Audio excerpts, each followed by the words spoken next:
एक एक भावनाओं को भाते हुए हम प्रवचन भक्ति तक आ चुके हैं और प्रवचन भक्ति के माध्यम से हम समझना चाहते हैं कि इस भावना में क्या है। और कल कुछ हमने इसको समझने का प्रयत्न किया, अब उसके बाद और भी कुछ इसमें समझना चाहते हैं, क्योंकि कल इस प्रवचन भक्ति में 3 मौलिक बातों का उल्लेख किया था, उसमें से 2 का कथन किया था।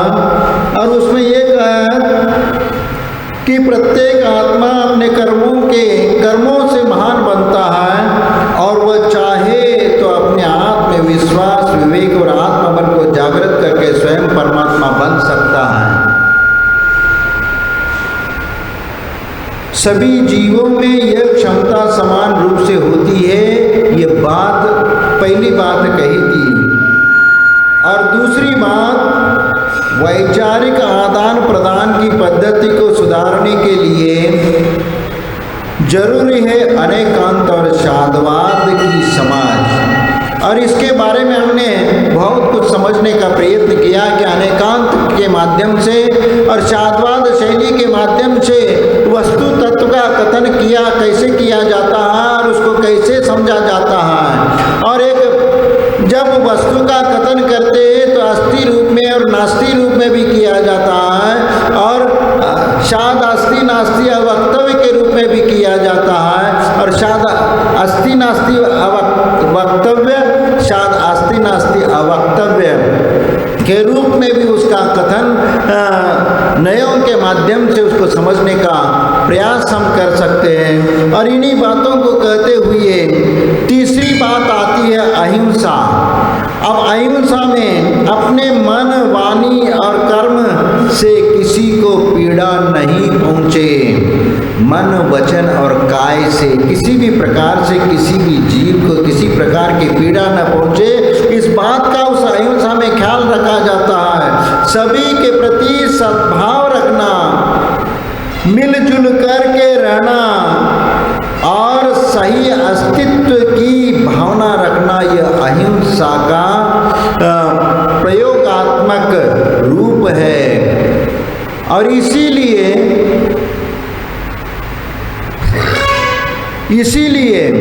हम जब प्रैक्टिकल के रूप में जब इसको अपने जीवन में उतारने का प्रयत्न करते हैं तो इन सब बातों को ध्यान रखने की आवश्यकता होती है। और ये देखा जाता है कि हिंसा में नेगेटिवता अधिक होती है और अहिंसा में पॉजिटिवता अधिक होती है। और इसीलिए इसको जब आचरण में लाते हैं तो आचरण में लाते समय इन बातों का हमें ध्यान रखना होता है और निगेटिव और पॉजिटिव को समझने का प्रयत्न करना चाहिए। कई बार किसी स्थान को लेकर के भी पॉजिटिव और नेगेटिव ऊर्जाएं होती हैं। किसी स्थान पर जाते हैं तो जैसे कुछ वास्तुशास्त्र में भी इसका ऐसा उल्लेख आता है, लेकिन यहाँ पर एक नेगेटिव ऊर्जा और एक पॉजिटिव ऊर्जा, ये पूरे ब्रह्मांड में ये 2 होती। जैसे धर्म है उसको अधर्म, धर्म और अधर्म के रूप में आप उन्हें नेगेटिव और पॉजिटिव के रूप में समझ सकते हो, क्योंकि पुराने हम सैद्धांतिक रूप से धर्म और अधर्म के रूप में हम समझते हैं, लेकिन आज वर्तमान वैज्ञानिक स्थिति में नेगेटिव और पॉजिटिव के रूप में हम समझते हैं। और इसीलिए उस रूप में यदि आप उसको देखने का प्रयत्न करोगे तो नेगेटिव और पॉजिटिव, नेगेटिव जहाँ आएगा वो अधर्म का रूप माना जाएगा और पॉजिटिव का मतलब धर्म का स्वरूप माना जाएगा। और इसीलिए क्योंकि आज धर्म और अधर्म की बात करते हैं तो कोई व्यक्ति उसको मानने को तैयार नहीं होता, लेकिन नेगेटिव ऊर्जा और पॉजिटिव ऊर्जा की जब बात करते हैं तो वह उसको स्वीकार करने लगता है। कैसे? आप बताओ, आप घर में रहते हैं, आपके परिणाम कैसे रहते हैं? और घर छोड़ करके जैसे मंदिर में आते हैं, मंदिर में यदि शांत बैठ जाते हैं तो आपके वहाँ परिणाम कैसे होते हैं? और उसके उपरांत यदि किसी साधक जो गुरु है, गुरु के चरणों में आकर के बैठ जाते हैं तो उस समय आपके परिणाम कैसे होते हैं? ये प्रभाव पड़ता है, क्योंकि घर में वह नेगेटिव ऊर्जा हो सकती, राग द्वेष और पंचेंद्रिय विषयों से जुड़ी हुई वो बातें सब घर में होती है, तो उस प्रकार की ऊर्जा वहां पर उत्पन्न होती है जो आत्म कल्याण की दृष्टि से वह नेगेटिव मानी जाती है, पॉजिटिव नहीं हो सकती वह। इसीलिए मंदिर के लिए आकर के वहां भगवान का दर्शन पूजन करोगे तो पॉजिटिव ऊर्जा मिलेगी, क्योंकि वीतराग भगवान की वह मुद्रा हमारे लिए पॉजिटिव ऊर्जा देती रहती है। और सुबह ऊर्जा को जब हम उस ऊर्जा के भीतर हम बैठ जाते हैं तो एक मन भी प्रसन्न हो जाता है। और जब आप एक संत के चरणों में आकर के बैठ जाते हो तो उस समय, क्योंकि प्रत्यक्ष गुरु विराजमान होते हैं, तो उनके सामने बैठेंगे तो उनके तप और साधना के माध्यम से और पवित्र मन से जो विचार वह करते रहते, अहिंसा की भावना बातें रहते, प्राणी मात्र के कल्याण की भावना बातें रहते, और इसके वजह से उनमें जो ऊर्जा, पॉजिटिव ऊर्जा निकलती है, वह एक आभा मंडल तैयार हो जाता है। और उस आभा मंडल में जब व्यक्ति आकर के बैठ जाता है तो लगने लगता है कि मैं भी साधु बन करके मैं अपना आत्मा का कल्याण करूं, क्योंकि साधु के चरणों में बैठ जाता है तो उसके आभा मंडल में बैठने से उसके परिणाम भी साधु जैसे होने लगते हैं। और जैसे ही वो साधु के चरणों से उठ करके जैसे घर में पहुंच जाता है तो वह घर जैसा वातावरण और माहौल बन जाता है, और उसी के अनुसार फिर वह भाव करने लगता है। और वो लगता है अरे अब ये घर गृहस्थी, वही राग द्वेष झगड़ा, सब वही परिणति शुरू हो जाती है। और जो साधु के चरणों में जब तक बैठा रहा था तब तक तो उसको बहुत अच्छा लग रहा था, और वह उसको तो लग रहा था कि मैं भी साधु बन जाऊं, ऐसा लग रहा था। लेकिन जैसे ही वहाँ उस वातावरण से हट करके जैसे ही वह घर पहुँच जाता है तो घर का माहौल जो होता है उस माहौल का प्रभाव उसके ऊपर पड़ने लगता है। तो वहाँ जो ऊर्जा है वह आत्म कल्याण के दृष्टि से, आत्मा के हित के दृष्टि से पॉजिटिव नहीं है, नेगेटिव ऊर्जा है घर गृहस्थी में। लेकिन मंदिर में पॉजिटिव है, और उससे भी ज़्यादा आपको गुरु के चरणों में आओगे तो साक्षात गुरु के चरण में तो विशेष विशुद्धि होगी, लेकिन वह भी एक विशिष्ट साधक हो और अलग उसका तप की साधना हो तो निश्चित वहाँ पर आपको अलग प्रभाव महसूस होगा। आपने कभी विचार किया है कि जब आचार्य श्री के दर्शन करने जाते, आचार्य श्री जिस कमरे में बैठे रहते हैं उस कमरे में पहुंचने के लिए कितना साहस जुटाना पड़ता है। और देखो जैसे उस कमरे में जाते हो एक अलग ही आभा मंडल तैयार हो जाता है, और उस कमरे में जाकर के बैठते ही तो ऐसे लगने लगता है कि हम भी आचार्य श्रीमय हो गए,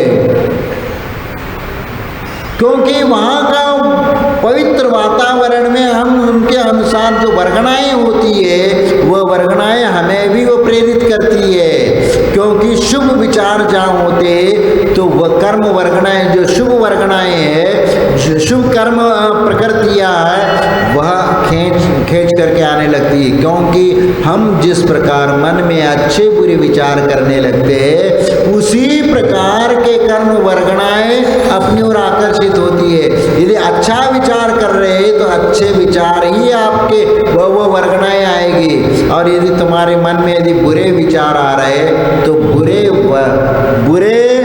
वर्गणाएं ही आपकी ओर आकर्षित हो जाएगी, क्योंकि जैसा वो विचार कर रहा है उसी प्रकार की वर्गणाएं उसके पास एकत्रित होने लगती है, और वह जितनी अधिक होगी उसी के अनुसार उसका प्रभाव रहता है। और इसीलिए यहाँ पर कहते हैं कि जिस के चरण सानिध्य में आप बैठ जाते हैं, जिस वर्गणा में आप बैठे रहते हैं, तो वहाँ पर पॉजिटिव और निगेटिव ऊर्जा निकलती है। हर चीज में, हर वस्तु में पॉजिटिव और निगेटिव ऊर्जा निकलती है। आप ऐसा मत समझना ये आपके अनुकूल है क्या नहीं है, इस वस्तु में भी वो पॉजिटिव और निगेटिव ऊर्जा होती है।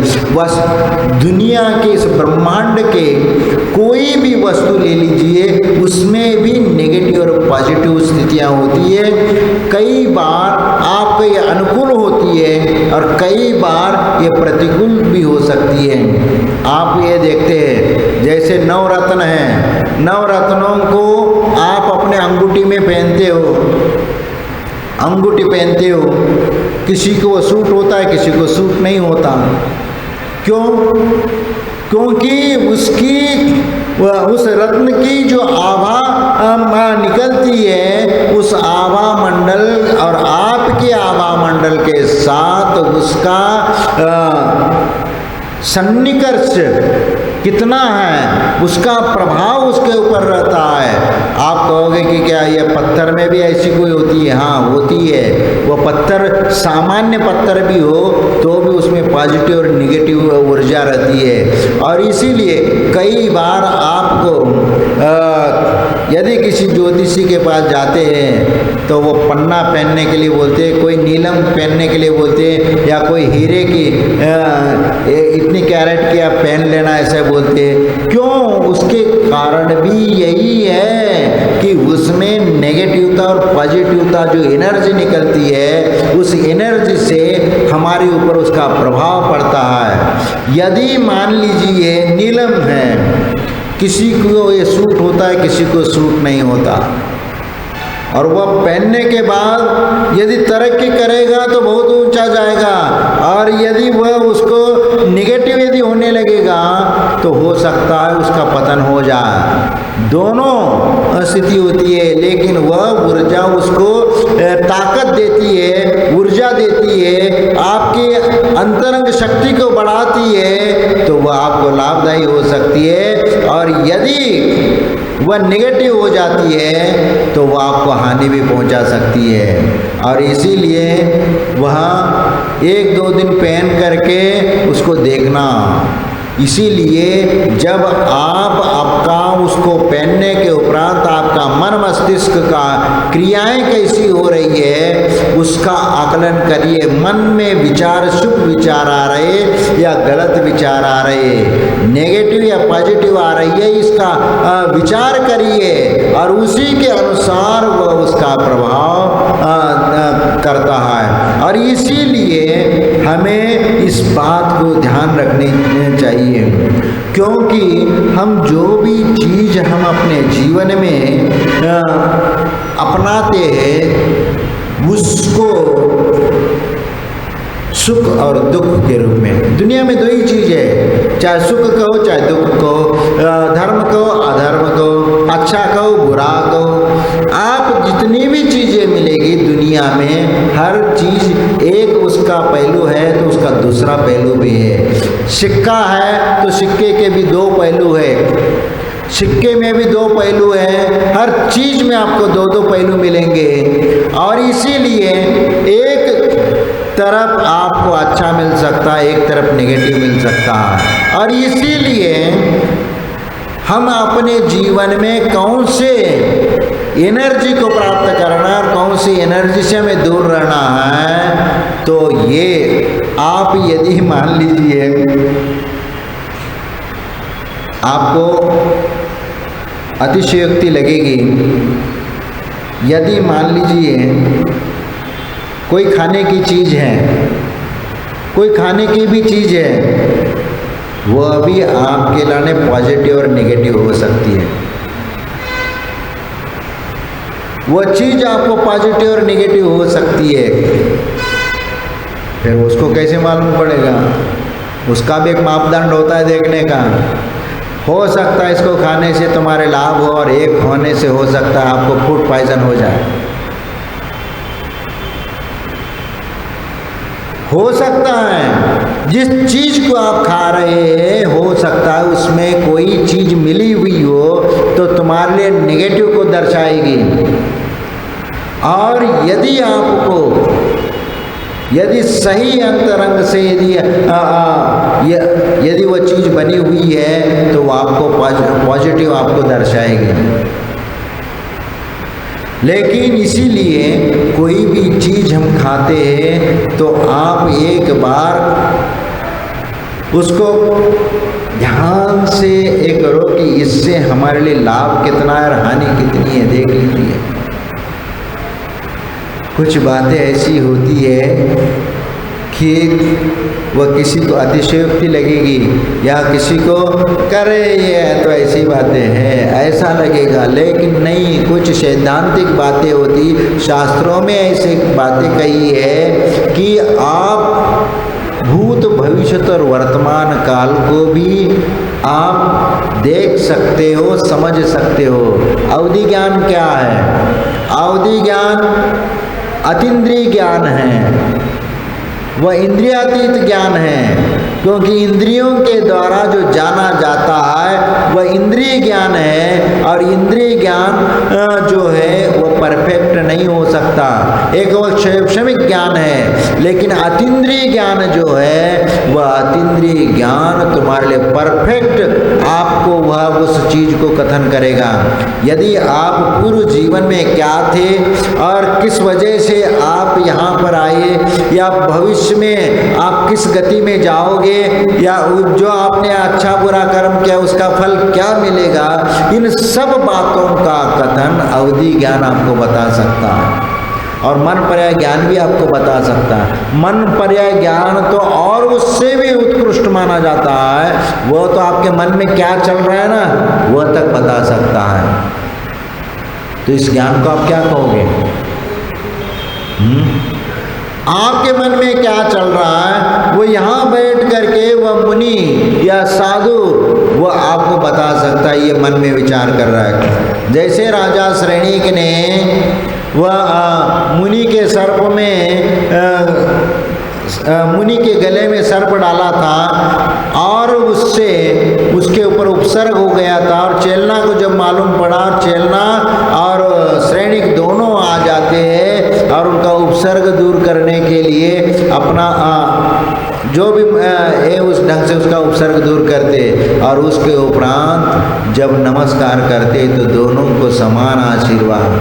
फिर वह लगाता है वो बौद्ध साधुओं को लेकर के कि अरे वो तो ऐसी आत्मा की चर्चा कर रहे थे और जब आग लगी तो सब उठ करके भाग गए, लेकिन ये मुनिराज कैसे इतना उपसर्ग के बाद ही एक ही जगह स्थिर रहे, वह हिले डुले तक नहीं है। चींटियों ने इतना उपसर्ग कर लिया कि पूरे शरीर को नोच लिया, लेकिन फिर भी वह टस से मस नहीं हुई है। तो वह देखकर श्रेणिक के मन में एक पीड़ा होने लग गई, एक ऐसा मैंने ये क्या किया, इतने ऐसे आत्म साधक संत को मैंने ऐसा उपसर्ग किया, ग्लानि होने लग गई। और उस ग्लानि भाव से उनके मन में विचार आया, तो ऐसे ये मुनिराज शांत चित्त है और ऐसे आशीर्वाद दे रहे, मुझे भी आशीर्वाद दे रहे और चेलना को भी दे रहे, उपसर्ग करने वाले को भी और उपसर्ग निवारण करने वाले को भी बराबर आशीर्वाद। और ये ऐसा प्रभाव पड़ा श्रेणिक के ऊपर कि वह कहता कि ऐसे साधुओं की पूजा गर्दन काट करके करना चाहिए। ऐसे मन में विचार आया। उसी समय मुनिराज ने टोका कि हे श्रेणिक, तुमने गलत सोचा, तुमने जो विचार किया वह गलत विचार किया। उन्होंने कहा कि मैंने ऐसा कौन सा गलत विचार किया, वो तो बोल भी नहीं रहे थे, वो दूर से देख रहे थे। गुरुदेव, मैंने ऐसे क्या किया, सोचा? तुमने मन में विचार जो किया, गर्दन काट करके पूजा करने की जो आपने वो किया, यह गलत विचार है। तो श्रेणिक को आश्चर्य लगा कि मैं जो सोच रहा हूँ वो मुनिराज बता रहे। उस समय चेलना ने कहा, तुम सिर्फ मन की बात क्या पूछ रहे हो, तुम अपने भव के बारे में भी पूछ लो। तुम पूर्व भव में क्या थे और आगे क्या होंगे, और वर्तमान में यह स्थिति आपको क्यों मिली, इस राजा की पर्याय कैसे मिली, ये सब बता देंगे। और जब श्रेणिक ने उनसे अपने भोग के बारे में पूछा, उस समय मुनिराज ने उसके पूर्व भोग का भी वर्णन किया और आगे भविष्य का भी वर्णन किया कि तुम पद्मनाथ तीर्थंकर बनोगे और भगवान महावीर के समूह शरण में तुम्हें तीर्थंकर प्रकृति का बंध होगा।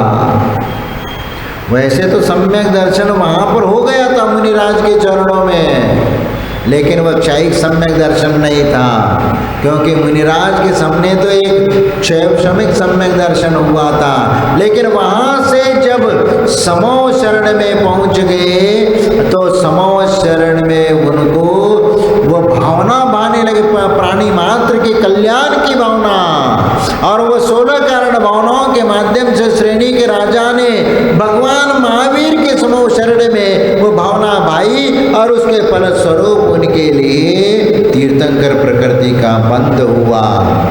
और यह तीर्थंकर प्रकृति का बंध उनके लिए आगामी भव में आने वाले चतुर्थ काल में प्रथम तीर्थंकर बनेगा।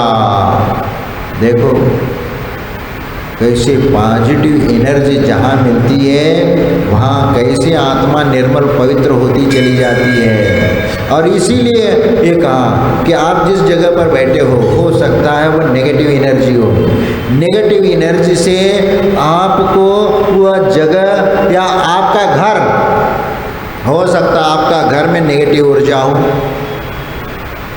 आपका घर या आपका कमरा वह नेगेटिव हो, तो अब महाराज वो नेगेटिव है तो उसको कैसे करें, उसको पॉजिटिव बना सकते हो, नेगेटिव को पॉजिटिव बना सकते हो। कैसे?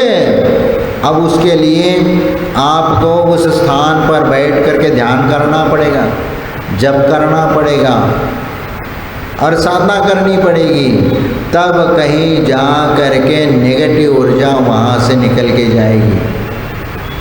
क्योंकि जब आप उस स्थान पर बैठ करके संकल्प लेकर के बैठोगे और उस नेगेटिव ऊर्जा को पॉजिटिव करने का संकल्प लेकर के बैठोगे और जाप शुरू करोगे, और आपके मुखार बिंद से जैसे जैसे नमोकार मंत्र निकलता चला जाए या मानसिक नमोकार मंत्र भी पढ़ते चले जाओगे, तो वो वर्गणाएं वहाँ उस कमरे में पूरे फैल जाती है और उसके कारण उस नेगेटिव वातावरण अपने आप दूर होता चला जाएगा और उस कमरे में पॉजिटिव एनर्जी शुरू हो जाती है। ऐसी नहीं होती। और इसीलिए कई बार कुछ चीज़ों का भी उपयोग करना पड़ता है कि इसमें यहाँ पर नेगेटिव ऊर्जा है, वह नेगेटिव ऊर्जा न हो, पॉजिटिव ऊर्जा हमेशा बनी रहे, उसके लिए भी कुछ साधन अपनाने पड़ते हैं, तब कहीं जा करके वह नेगेटिव ऊर्जा समाप्त होती है।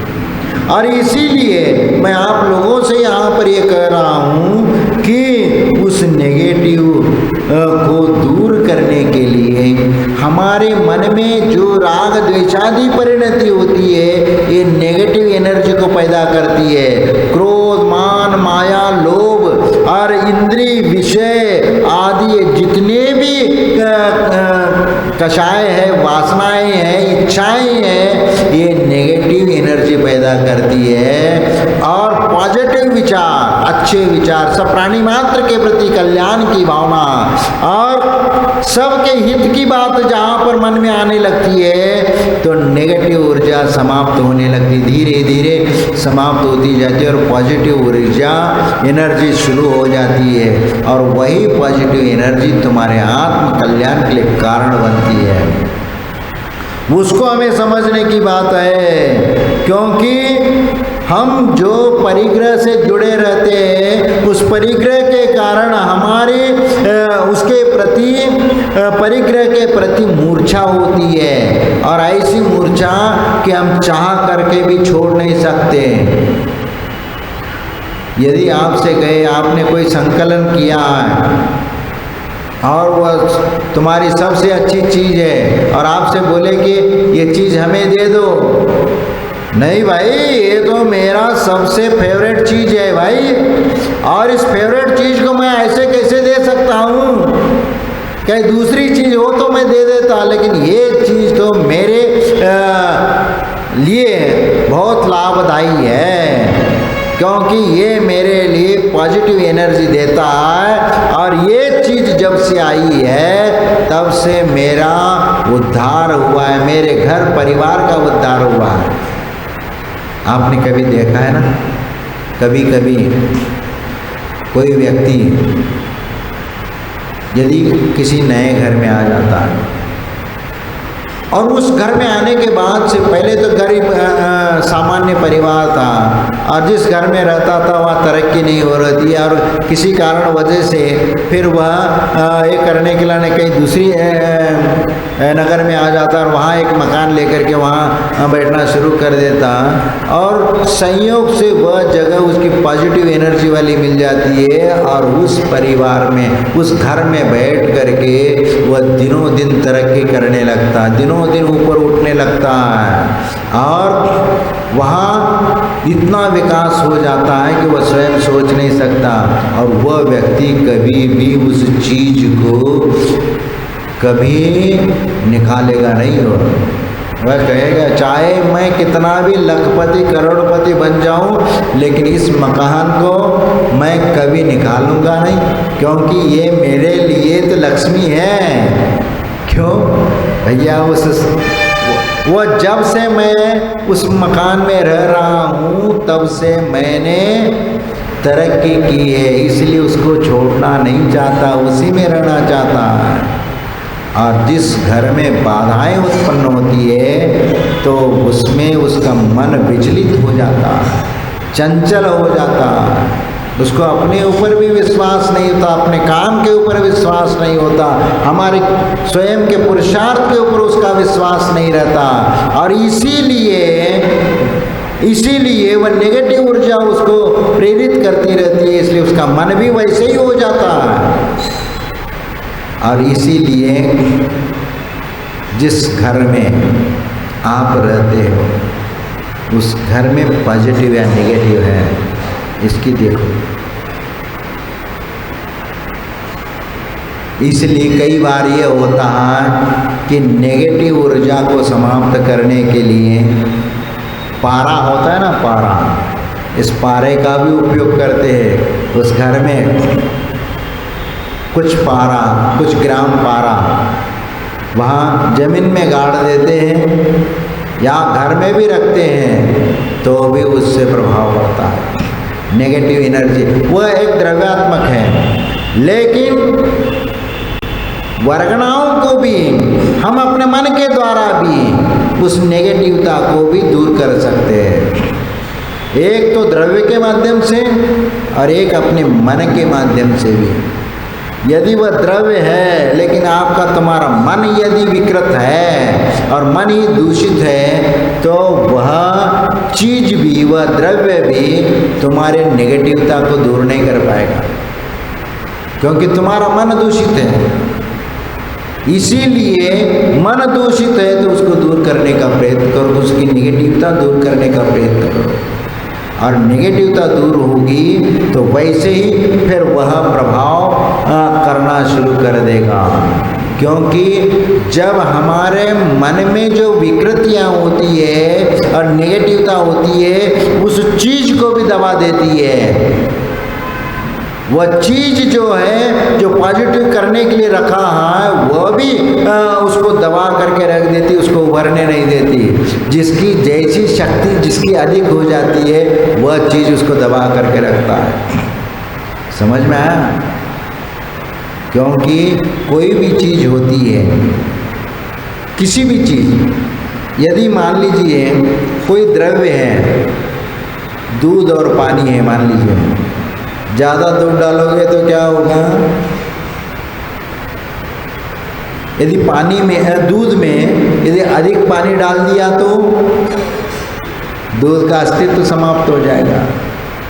और यदि पानी थोड़ा सा है, ज़्यादा दूध डालेंगे तो दूध अपना रूप, रंग और गुणधर्म उस पानी को दे देगा, क्योंकि थोड़ी सी मात्रा है, थोड़ी सी मात्रा में डली है तो दूध का प्रभाव ज़्यादा हो गया, तो दूध ने उस पानी को आत्मसात कर लिया, यानी उसकी जो निगेटिविताएं थी वो पॉजिटिव के रूप में उसको बदल दिया।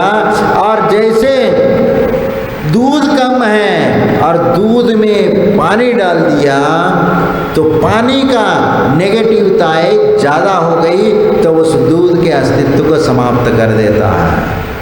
ये होता है पॉजिटिव और नेगेटिव का प्रभाव हमारे मन मस्तिष्क के ऊपर भी पड़ता है। और इसीलिए यहाँ अहिंसा की बात करते हैं और हिंसा की बात जब आती है तो वो पॉजिटिव और नेगेटिव के रूप में भी उसको आप देख सकते हो और आध्यात्म के रूप से भी इसको देख सकते हो। और इसीलिए जिनवानी में जो मौलिक बातें बताई गई है और उन बातों को आत्मसात करने का प्रयत्न करो और आत्मसात करके उसको समझने का प्रयत्न करो, क्योंकि सिर्फ किताबी ज्ञान ही सब कुछ नहीं होता। आपने पढ़ पढ़ करके बहुत ज्ञानार्जन कर लिया, बहुत अध्ययन कर लिया, लेकिन आपको संतुष्टि भी होना चाहिए ना, इतना अध्ययन किया, क्योंकि तुम्हारा मन उसके अनुसार ही नहीं है। क्योंकि यदि इतना सारा अध्ययन कर लिया उसके बावजूद भी आपका लवलेश मात्र भी आत्म उद्धार के दृष्टि से, आध्यात्म के दृष्टि से कुछ भी नहीं है आपके पास। और यदि मान लीजिए सब जिनवानी का ज्ञान हमें नहीं है, लेकिन उस जिनवानी का एक थोड़ा सा भी ज्ञान यदि सुदृढ़ है आपके पास और आपका अल्प ज्ञान भी आपके मन में निर्मलता लाता हो, संतोष गुण लाता हो, श्रद्धा भक्ति लाता हो, तो आपका उद्धार हो जाएगा, आपका कल्याण हो जाएगा। क्योंकि वह अल्प ज्ञान भी आपको आत्म उद्धार करने में सहायक बनता है। लेकिन किताबियों का ज्ञान और पंडितों का ज्ञान भी वहाँ पर कार्यकारी नहीं हो सकता, उसके लिए सहभागी नहीं बन सकता। इसलिए द्रव्य श्रुत ज्ञान यदि अल्प हो तो भी चल जाएगा, लेकिन भाव श्रुत यदि उसका प्रबल है तो वह अपने आसानी से आत्मा का कल्याण कर सकता है। और इसीलिए द्रव्य श्रुत के माध्यम से हम भाव श्रुत की ओर बढ़ना चाहिए। द्रव्य श्रुत का अध्ययन करो और उसका मनन करो, चिंतन करो, फिर उसको अपने जीवन में उतारो और भाव रूप में, भाव श्रुत के रूप में उसका चिंतन मनन करो, तो आसानी से हम उस चीज को प्राप्त कर सकते हैं जो हम चाह रहे हैं। आपको शिवभूति मुनि महाराज का दृष्टांत आपको मालूम होगा, हमने कई बार बता दिया है। तो शिवभूति मुनि महाराज को उनके गुरु ने नमोकार मंत्र भी सिखाने का प्रयत्न किया और वह मंत्र भी उनको याद नहीं हुआ। और फिर मारुस मातुस ये भी मंत्र दे दिया, राग मत करो, द्वेष मत करो, फिर भी वह समझ में वो मंत्र याद नहीं हुआ। तो फिर उनके गुरु ने और कुछ ने अष्ट प्रवचन मात्रिका का ज्ञान, वह कुछ शाब्दिक ज्ञान नहीं है, और वह उनके गुरु ने सिर्फ इतना ही बता दिया, इतना रास्ता दिखा दिया कि तुम अपना आत्मा का कल्याण करोगे तो बस ये चर्या है, ये चर्या का पालन करो और ऐसे देखो जीवों को बचाते हुए चलो। वह ये नहीं जानता कि जीवों को बचाना ये अहिंसा धर्म है, क्योंकि उनका अष्ट प्रवचन मात्रिका यानी 5 समिति और 3 गुप्ती का ज्ञान, क्योंकि 5 समिति, हिरिया समिति, भाषा समिति, ऐसा समिति आदि, ये 5 ज्ञान 5 समिति है, लेकिन समिति के नाम से इसको जानता नहीं है, उनको समझ में भी नहीं आएगा, पढ़ना भी नहीं आता, लेकिन वह इतना जानता कि गुरु समय कैसे करते हैं और कितने दोषों को टाल करके करना होता है। वो दोष के नाम तो मालूम नहीं, लेकिन क्रिया में कोई अंतर नहीं होता।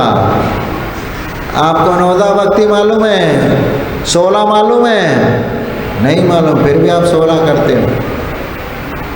16 क्या है नहीं बता पाएंगे। हमने कई बार पूछ करके देख लिया, लेकिन 16 की बात तो होती ही नहीं है और उनको मालूम भी नहीं है, लेकिन फिर भी 9 भक्ति और 16 के साथ आप आहार देते हैं, क्योंकि वह शाब्दिक ज्ञान नहीं है, लेकिन आचरण में वह ज्ञान है। उसी प्रकार वो शिवभूति मुनि महाराज को अष्ट प्रवचन मातृका का ज्ञान था, इसीलिए उन्होंने उस अष्ट प्रवचन मातृका का एक द्रव्य श्रुत ज्ञान, बस ये क्या सही और क्या गलत है इसका निर्णय उनने अपने मन में कर लिया। ये अच्छी चीज़ है, इस जीव को बचाना है तो बचाने के लिए क्या करना है, वह सब उपक्रम अपना लेता है। इस प्रकार जब वह कार्य करता चला जाता है तो वहाँ पर उसको एक आत्म संतुष्टि मिल जाती है, और इसीलिए वह शिवभूति मुनि महाराज जब वह आहारचर्या के लिए जाता है, तब वह बूढ़ी अम्मा जब वह दाल साफ कर रही थी, उसको देख करके उसको भेद विज्ञान हो गया। भेद विज्ञान हो गया तो भेद विज्ञान हो गया तो वह अम्मा जी से पूछ रही था, अम्मा क्या कर रही हो? तो उसने कहा कि दाल अलग कर रही हो और छिलका अलग कर रही हो, दाल को बचा रही हो और छिलका को हवा में उड़ा रही हो सूपा से। तो बस उनको भेद विज्ञान हो गया। आत्मा अलग है, शरीर अलग है, आत्मा अलग है, शरीर अलग है, अक्षर मात्र का ज्ञान नहीं है, लेकिन भेद विज्ञान हो गया। आत्मा अलग है, शरीर अलग है। तुष्मा समघो संतो भाव विशुद्धो मान भाव नामे ने शुभुई केवल नानम चपड़म जाओ। देखो तुष्मा समघो संतो, दाल अलग है, छिलका अलग है, दाल अलग है, छिलका अलग है, शरीर अलग है, आत्मा अलग है, शरीर अलग है, आत्मा अलग है। बस वह ध्यान में जा करके बैठ जाता। परम पैनी सुबुद्धि छैनी डारी अंतर वेदिया, वर्णादि अनुरागादिते निज भाव को न्यारा किया। उन्होंने सुबुद्धि रूपी छैनी के द्वारा उन्होंने अपने अंतरंग में डाल दिया। सुबुद्धि रूपी यानी सम्यक ज्ञान रूपी छैनी को उन्होंने डाल दिया और अंतरंग को भेंट डाला। स्पर्श रस गंध वर्णादि और एक पुद्गल के स्वरूप है, और राग द्वेष कषाय आदि ये दोनों को अलग कर लिया। द्रव्य कर्म और भाव कर्म को अलग कर दिया, क्योंकि यहाँ पर उन्होंने डारी अंतर वेदिया वर्णादि अनुरागादिते निज भाव को न्यारा किया, यानी अपने आत्म स्वरूप इन दोनों को अलग कर दिया और अलग कर दिया। फिर इसके उपरांत जहाँ ज्ञान ज्ञाता गेय को न मझार कछु भेदन रहो, वहाँ कोई भेद नहीं है, क्योंकि वह शुद्धोपयोग की दशा को प्राप्त करता है तो वहाँ कुछ भी अंतर नहीं है। वह ज्ञान ज्ञाता और ज्ञेय तीनों आत्मा में होते हैं, क्योंकि आत्मा किसको जानता है? आत्मा आत्मा को जानता है। आत्मा किसके द्वारा जानता है? आत्मा आत्मा के द्वारा ही जानता है। और आत्मा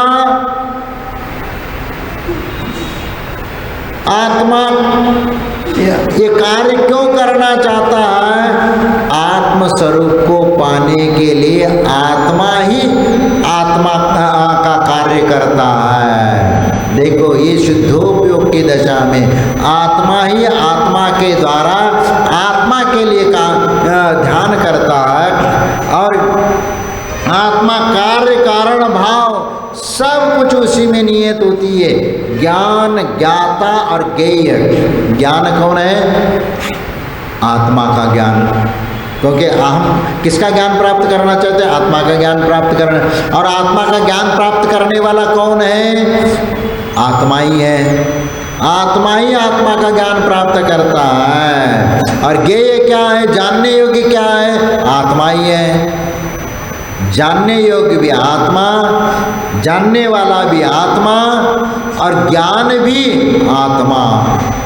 तो ये जब सभी एकत्र एक स्थान पर आ जाते हैं, तब यहाँ पर एक शुद्धोपयोग की दशा निर्माण हो जाती है। और इसीलिए अंतर्मूर्त में अपने परिणामों को निर्मल करने की भी क्षमता प्राप्त हो जाती है। और इसीलिए शिवभूति मुनि महाराज वह जंगल में जा करके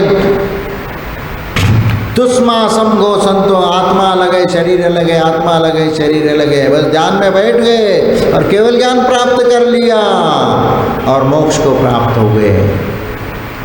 एक अक्षर ज्ञान भी नहीं है, द्रव्य श्रुत तो कुछ भी नहीं है, लेकिन भाव श्रुत उनके पास था। इसलिए भाव श्रुत के माध्यम से वह आसानी से अपना आत्मा का कल्याण कर सकता है। और इसलिए लेकिन द्रव्य श्रुत भी जरूरी है। द्रव्य श्रुत का अध्ययन करके उस आत्म स्वरूप को समझो, धर्म के स्वरूप को समझो, आध्यात्म को समझो, संसार को समझो, और इसके उपरांत उसके माध्यम से भाव सुख को प्राप्त करो। संसार असार है, संसार में कोई सुख नहीं है, संसार में सब दुख ही दुख है। कहूँ न सुख संसार में, सब जग देखो छान, आप अकेला अवतरे, मरे अकेला हो। इन बातों को हमें समझने की आवश्यकता है। और ये बात यदि समझ में आ जाएगी तो निश्चित ही हमारा आत्मा का उद्धार हो जाएगा। इसलिए जब हम आचार्य वीरसेन के चरणों में बैठ जाते हैं और वह षट्खंडागम ग्रंथ का वह विश्लेषण करने लग जाते हैं, तब वह कहते हैं कि श्रद्धा पूर्वक पंच नमस्कार मंत्र का स्मरण करना या ध्यान करने से या उसका पाठ करने से भी निरंतर असंख्यात गुणी कर्मों की निर्जरा हो जाती है। और वह असंख्यात गुणी कर्मों की निर्जरा, चाहे वह आते जाते, खाते पीते, उठते बैठते, सोते जागते, सभी अवस्था में असंख्यात गुणी कर्मों की निर्जरा होती है। यदि आपने पंच नमस्कार मंत्र का ध्यान करते रहते हो तो इसीलिए आप लोगों को कहा जाता है कि सोते समय 9 बार नमोकार मंत्र पढ़ो या 27 बार नमोकार मंत्र पढ़ करके या 108 बार नमोकार मंत्र का जाप करके फिर विश्राम करो। ये क्यों कहा जाता है? क्योंकि हमारे वह संस्कार जो हमने नमोकार मंत्र का ध्यान किया, जाप किया, वह सुप्तावस्था में भी उसका असर बना रहे, इसके लिए हम उस नमोकार मंत्र को पढ़ते हैं। कम से कम एक माला तो फेर ले, एक माला नहीं तो 27 बार फेर ले, 27 बार। अब आप तो इतने जल्दबाजी है, कुछ नहीं कर सकते हैं, तो इसीलिए महाराज कहते कम से कम 9 बार तो पढ़ के सो जाओ। यदि भूकंप आ जाए और अचानक धरती में समा जाए तो कम से कम तुम्हारा आत्मा का उद्धार हो, तुम्हारा कल्याण हो। क्योंकि समाधि मरण पूर्वक यदि मरोगे तो कम से कम उस नमोकार मंत्र के प्रभाव से बच भी सकते हो। और यदि नहीं भी बचे तो तुम्हारे लिए सदगति मिलेगी, जरूर मिलेगी। अकाल, क्योंकि प्रभु का ध्यान करते हुए यदि मरण होता है तो समझ लेना निश्चित सदगति मिलेगी। और यदि आर्तरौद्र ध्यान के साथ मरोगे तो निश्चित दुर्गति मिलेगी। इसीलिए हमें इस बात को समझने की आवश्यकता है। और आचार्य वीरसेन महाराज जी कहते हैं कि सोते जागते उठते बैठते सब अवस्था में नमोकार मंत्र भी यदि ध्यान करते हैं तो तो असंख्यात गुणी कर्म निद्रा का साधन है। और इसीलिए हमें इस बात को समझना चाहिए। कई बार ये होती है कि जिनवानी जो है वह हमारे लिए दीपक के समान है, हमें प्रकाश देती है, हमारे लिए ज्ञान देती है, और वह ज्ञान हमारे अज्ञान रूपी अंधकार को दूर करा देती है। और इसलिए जिनवानी को अध्ययन करना चाहिए, मनन करना चाहिए, पठन करना चाहिए। और यदि कोई भी हम चाहे तो अपनी खोई हुई अल्प निधि भी हम ढूंढ सकते हैं। क्या? दीपक के प्रकाश में छोटा सा दीपक है, लेकिन फिर भी यदि कोई चीज़ गिरी पड़ी है तो हम उसके माध्यम से ढूंढ सकते उसको। अंधेरा है तो अंधेरा में ढूंढने से मिलेगा नहीं, लेकिन थोड़ा छोटा सा दिया है और उसका प्रकाश उतना ही फैल रहा है जो 2-3 फीट तक, लेकिन फिर भी आप अपनी चीज़ उसमें ढूंढ लेते हो और उसको उठा लेते हो। लेकिन यदि उस छोटे से दीपक का भी उपयोग आप करना नहीं जानते हो और उसको समझ में नहीं आ रहा कि उस चीज़ को कैसे ढूंढे, तो वह एक अज्ञानता ही है। एक वो प्रसंग आता है कि एक बूढ़ी अम्मा, वह शाम के समय कपड़ा सील रही थी और सीलते सीलते उसकी सुई गिर जाती है, और सुई गिर जाती है तो वो ढूंढने लगती है घर में, क्योंकि लाइट उस ज़माने में लाइट तो था नहीं, तो ढूंढती रही, मिल नहीं रहा था। इतने में वहाँ कोई आगंतुक व्यक्ति आया। उनने देखा कि अम्मा जी क्या कर रही हो? तो उनने कहा कि मैं सुई ढूंढ रही हूँ, सुई गिरी है। तो उनने बोला कि आप अम्मा जी, सुई को आप प्रकाश में ढूंढ लीजिए, प्रकाश में ढूंढ लीजिए, आपको मिल जाएगा। और प्रकाश में ढूंढने की उनने सोचा कि चलो प्रकाश तो वह रास्ते पर जो दिया लगा हुआ है उस दिया में चली जाती, रोड पर वह ढूंढने लगती है और वहाँ ढूंढने लगती है। और इसके उपरांत वह लौट करके व्यक्ति आ जाता है, तो अम्मा अब रोड पर ढूंढ रही है। अब रोड पर ढूंढ रही है तो वह उससे पूछता कि अम्मा ये क्या कर रही है? भैया आपने तो सुई ढूंढने को बोला था, तो प्रकाश में आ करके ढूंढ रही हूँ। वो माथा पकड़ लेता है कि अम्मा, मैंने प्रकाश में सुई ढूंढने को बोला था, इसका मतलब ये नहीं कि रोड पे आकर के ढूंढो। सुई जहाँ पर गिरी हुई है उसी स्थान पर दिया का प्रकाश लेकर के आप ढूंढिए, तो वहाँ पर तुम्हें मिलेगा। तो भैया तुमने तो बोला नहीं था कि वहाँ ऐसा ढूंढना चाहिए। यही तो समझने की तो बात है कि जब तुम्हारा दिमाग काम नहीं करता है तो ऐसे ही होता है। इसी प्रकार हमारी अज्ञानता, या हमारी भूल है कि जिनवानी हमें प्रकाश देती है और हम संसार में ऐसे खोज कर रहे हैं कि हमें कहाँ सुख मिलेगा, लेकिन जिसके सहारे हम भीतर झांके, अपने आत्म स्वरूप को पहचाने, हमारा खोया हुआ आत्म सुख आसानी से हमें प्राप्त हो जाएगा।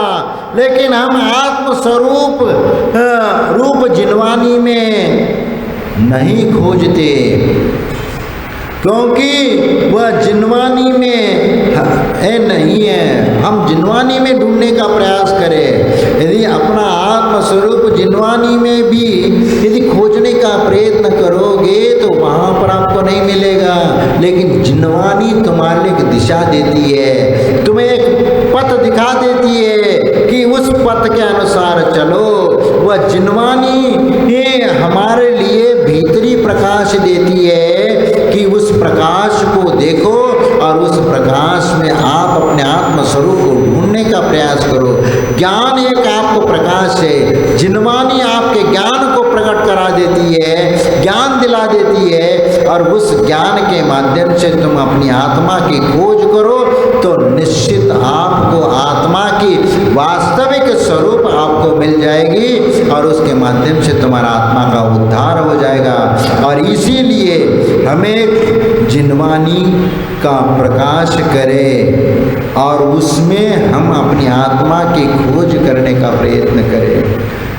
हम अपने भीतरी आत्मा को जिनवानी के प्रकाश में खोजें तो उसमें हमें उस आत्मस्वरूप की प्राप्ति हो जाएगी। और इसी प्रकार साधना करते हुए हमें उस आत्मस्वरूप को प्राप्त करने का प्रयास करें। और ये प्रवचन भक्ति, ये जो जिनवानी है, जिनवानी को ही प्रवचन भक्ति कहा है, क्योंकि यह परंपरा से आचार्य परमेश्वर का ही और आचार्य परमेश्वर ने जो बोली वह लिपिबद्ध हुई और वही लिपिबद्ध वह ग्रंथ वह आचार्य परमेश्वर के शास्त्र के रूप में हम अध्ययन करते हैं। और अध्ययन के करते हुए हम अज्ञान रूपी अंधकार को दूर करके हम अपने आत्मस्वरूप को पाने की चेष्टा करते हैं। और इसी प्रकार आत्मस्वरूप को पाने की चेष्टा करेंगे तो निश्चित एक ना एक दिन उन 16 कारण भावनाओं के माध्यम से तीर्थंकर प्रकृति का बंद होगा